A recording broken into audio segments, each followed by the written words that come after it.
US Treasury Secretary Janet Yellen has wrapped up a visit to China marked by a strong message for her hosts.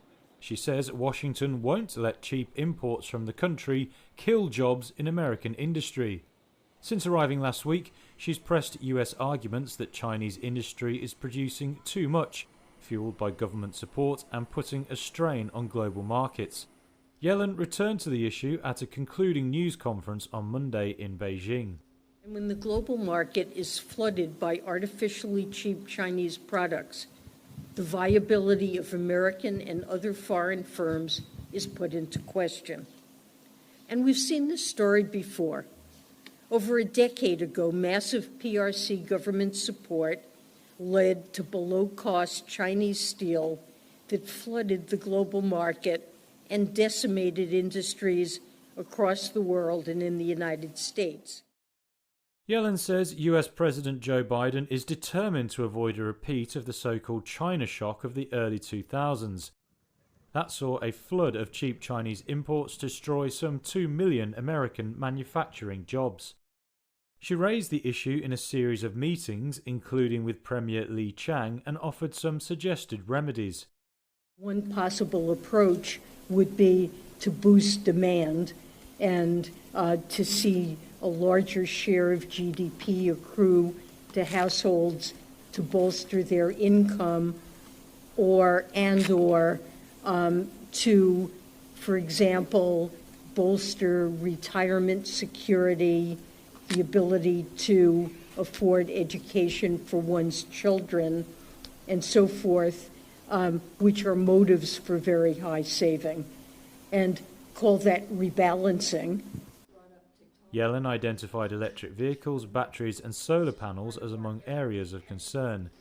However, on Monday she made no move to threaten new sanctions over the issue.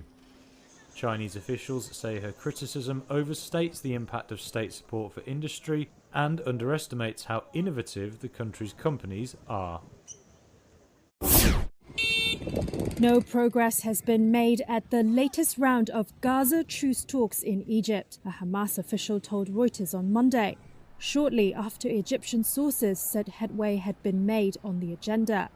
The official, who asked not to be named, said, quote, "There is no change in the position of the occupation, and therefore there is nothing new in the Cairo talks." Israel and Hamas sent teams to Egypt on Sunday for another try at reaching a ceasefire in a deadly conflict that's now been going on for 6 months. US CIA Director William Burns arrived on Saturday, with Qatar and Egypt also in attendance. Early on Monday, the Egyptian Al Qahira News had reported that all parties involved had agreed on basic points. The state-affiliated TV channel said the Hamas and Qatar delegations will return within 2 days to agree on the terms of a final agreement.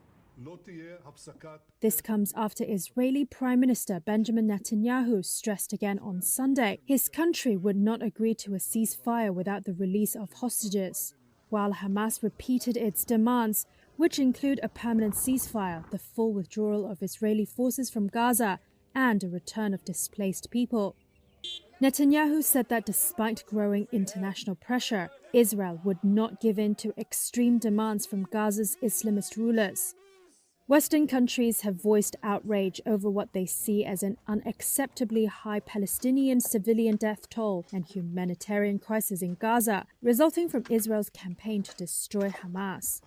Hamas killed 1,200 people in its rampage into southern Israel on October 7th, according to Israeli tallies.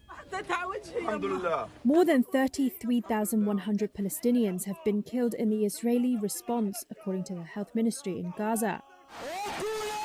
Netanyahu faces domestic pressure too, with weekly demonstrations in Tel Aviv and now Jerusalem as well. Protesters are pushing the government to make a deal to save the remaining hostages taken in the bloody October 7th attack.